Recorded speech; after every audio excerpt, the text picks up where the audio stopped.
اللہ تعالیٰ نے اپنے خلیل ابراہیم علیہ السلام کو اتنی دولت، اتنا مال، اتنی برکت دی تھی کہ زمین پر اونٹ، بھیڑ اور بکریوں کے جھنڈ تاروں کی طرح پھیلے رہتے تھے۔ آسمان کے فرشتوں میں سے ایک نے عرض کیا، اے میرے اللہ، اتنی دولت، کہیں ایسا نہ ہو کہ دنیا ان کے دل میں جگہ بنا لے۔ اللہ تعالیٰ نے فرمایا، ابراہیم میرا دوست ہے، اگر تمہیں شک ہے تو جاؤ اور اس کا امتحان لو۔ فرشتہ ایک انسان کے روپ میں زمین پر بھیجا گیا۔ ابراہیم علیہ السلام اپنے جھنڈ کے ساتھ چل رہے تھے۔ فرشتہ آیا اور اچانک اللہ کا ذکر شروع کر دیا۔ الذين صبروا على ربهم يتوكلون وكأين من دابة ابراہیم علیہ السلام ٹھہر گئے، ان کا چہرہ نور سے بھر گیا اور آنکھوں میں آنسو آ گئے۔ انہوں نے بے صبری سے کہا، مجھے پھر سناؤ، اللہ کا ذکر پھر سناؤ۔ فرشتے نے کہا، ذکر کی ایک قیمت ہوگی۔ ابراہیم علیہ السلام مسکرائے، اللہ کے ذکر کی قیمت؟ بتاؤ کیا چاہیے؟ فرشتہ بولا، ایک جھنڈ دے دو۔ ابراہیم علیہ السلام نے بنا جھجک پورا جھنڈ دے دیا۔ فرشتہ دوبارہ اللہ کا ذکر کرتا ہے۔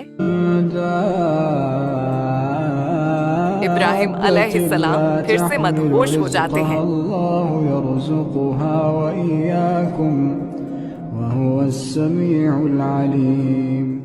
ذکر رک گیا۔ ابراہیم علیہ السلام نے پھر کہا، پھر سناؤ۔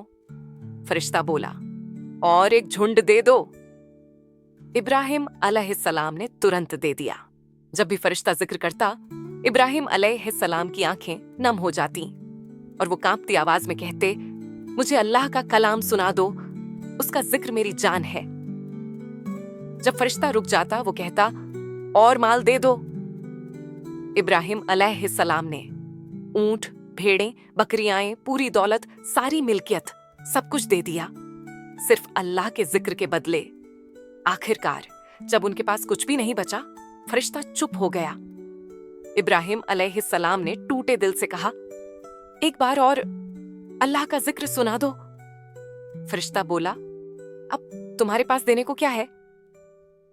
ابراہیم علیہ السلام نے گہری سچائی سے جواب دیا، مال ختم ہو گیا، لیکن میری جان ابھی باقی ہے۔ اگر چاہو تو میں زندگی بھر ان جانوروں کی دیکھ بھال کرنے والا تمہارا غلام بن کر رہوں گا، بس ایک بار اور میرے رب کا ذکر سنا دو۔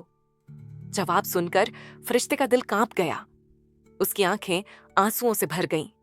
اس نے آسمان کی اور دیکھ کر کہا، یا اللہ، ابراہیم تو تیرے ذکر کا دیوانہ ہے، اس کے دل میں دنیا کا ایک ذرا بھی نہیں ہے، وہ تو سب کچھ صرف تیری چاہ میں دیتا ہے۔ اللہ تعالیٰ نے فرمایا، اے فرشتے، ابراہیم کو اس کا سارا مال لوٹا دو اور اسے دگنا دے دو، کیونکہ وہ میرا خلیل ہے، وہ دنیا دیتا ہے اور میں اسے اپنی رحمت دیتا ہوں۔ اور پھر ابراہیم علیہ السلام کے چاروں طرف برکت، رحمت اور مال کا ایک نورانی سمندر پھیل گیا۔ سبق جس کے دل میں اللہ کا ذکر بس جائے، اس کا دل دنیا سے محفوظ ہو جاتا ہے، اور اللہ ایسے دلوں کو زندگی بھر اپنی رحمت سے بھر دیتا ہے۔ ایسے ہی قرآنی قصے سننے کے لیے چینل روچک کہانیاں کو سبسکرائب کیجیے اور ویڈیو کو لائک اور شیئر کیجیے، اور کمنٹ میں بتائیے کہ یہ روحانی قصہ آپ کو کیسا لگا۔